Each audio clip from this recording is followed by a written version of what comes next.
এই নজরুল ইসলাম হচ্ছে বৃদ্ধ ব্যভিচারী। এই গাজী নজরুল নাতনির বয়সী, মেয়ের বয়সী একটা নারীকে নিয়ে সে ব্যভিচারে লিপ্ত হয়েছে। যে মানুষগুলো ভোট দিয়েছে সেই মানুষগুলো তো প্রতারিত করেছে কিভাবে? ধর্ম দিয়ে বলছে আমরা জান্নাতের টিকিট বিক্রি করি।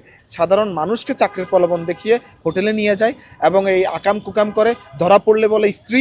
সহিহ বুখারীর 102 নম্বর হাদিসে স্পষ্টভাবে বলা আছে যে আল্লাহ রাব্বুল আলামিন কাল কিয়ামতের দিন তিনজন ব্যক্তির দিকে ঠিকভাবে তাকাবেন না।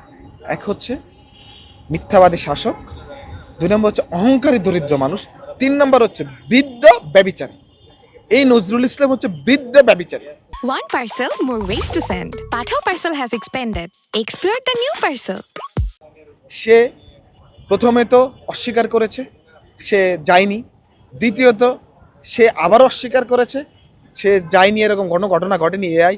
তৃতীয়ত সে বলেছে পরে যে আমার স্ত্রী। কিন্তু আমরা দেখেছি 22 জুন আর 15 জুন। আপনি দেখেন মেয়েটা যখন সিবি জমা দিয়েছে সেটা ছিল, সে যখন রিকমেন্ডেশন দিয়েছে 15 জুন, আর 22 জুনের ঘটনা আপনি দেখেছেন। এই জায়গার মধ্যে মেয়েটা লিখেছে আনম্যারিড, দেখেছেন।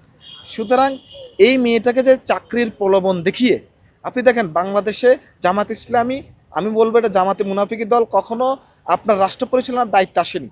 ছাত্র জনতার গণঅভ্যুত্থানে তাদের গুপ্ত থাকা লোকজনের মাধ্যমে ইন্টারিম গভর্নমেন্টকে প্ররোচিত করে, প্রভাবিত করে কিছু দায়িত্ব গ্রহণ করেছে এবং তখন থেকে তারা এই দেশে অনাচার, অবিচার, ব্যবিচারে লিপ্ত হয়েছে। আপনি এটা নিদর্শন হিসেবে গাজী নজরুল হচ্ছে এটা একটা বড় উদাহরণ। এর আগে জিশান হচ্ছে আরেকটা বড় উদাহরণ ছাত্র শিবিরের। এর আগে পটুয়াখালীর একজন জামাতা আমির, সে হচ্ছে বড় উদাহরণ। এই যে গাজী নজরুলদের আজকে তাদেরকে সংসদ সদস্য হিসাবে যেই মানুষগুলো ভোট দিয়েছে সেই মানুষগুলো তো প্রতারিত করেছে কিভাবে? ধর্ম দিয়ে বলছে আমরা জান্নাতের টিকিট বিক্রি করি।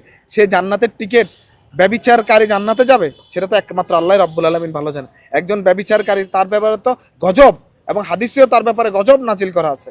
সুতরাং এই ধরনের ব্যভিচারীরা চাকরির প্রলোভন দেখিয়ে এই যে রাষ্ট্রের কিছু গুরুত্বপূর্ণ দায়িত্বে আসার কারণে সাধারণ মানুষকে চাকরির প্রলোভন দেখিয়ে হোটেলে নিয়ে যায় এবং এই আকাম কুকাম করে, ধরা পড়লে বলে স্ত্রী, এবং সেটাতেও মিথ্যার মানে প্রকাশিত হয়। পরবর্তীতে তাদেরকে এখন দল থেকে বহিষ্কার করা হয়েছে। এই দল থেকে বহিষ্কার করা জামাত তো কখনো বাংলাদেশের রাজনীতি এত আলোচনায় ছিল না। 71-এ মানবতা বিরোধী অপরাধ, দর্শন, পাকিস্তানিদেরকে সহযোগিতা বলে রাজাকার হিসেবে আপনার পরিচিত ছিল। পরবর্তীতে জুলাই আগস্টের পরে তারা বিভিন্ন প্রোপাগান্ডা সৃষ্টি করে অনলাইনের মাধ্যমে তারা একটা সময়, এখন বর্তমানে রাজনৈতিক আলোচনা আছে বা মিথ্যা বলে মানুষের কাছ থেকে আসন নিয়ে আপনার বিরোধী দল হয়েছে। এই আলোচনা হওয়ার পর আপনি দেখেন রাষ্ট্রকে বিতর্কিত করার জন্য জিশান আত্মগোপনে থেকে গুমের অভিনয় করেছে।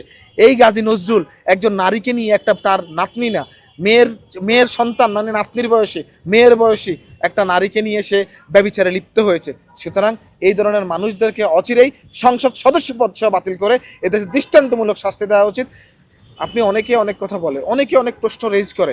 আমার কথা হচ্ছে তারা যে মিথ্যার আশ্রয় নেয়, তারা যে ধর্ম বিক্রি করে রাজনীতি করে, তার প্রেক্ষিতে ধর্মের সাথে এগুলো কি সাংঘর্ষিক না? তারা তাহলে এগুলো ধর্মের বিরুদ্ধে গিয়ে এই কাজগুলো কেন করে? তাহলে তাদের জামাত ইসলামী না হয়ে জামাতে মুনাফিকি দল হওয়া উচিত। আমি বলবো তার সদস্য পদ সহ বাতিল করে দেওয়া উচিত।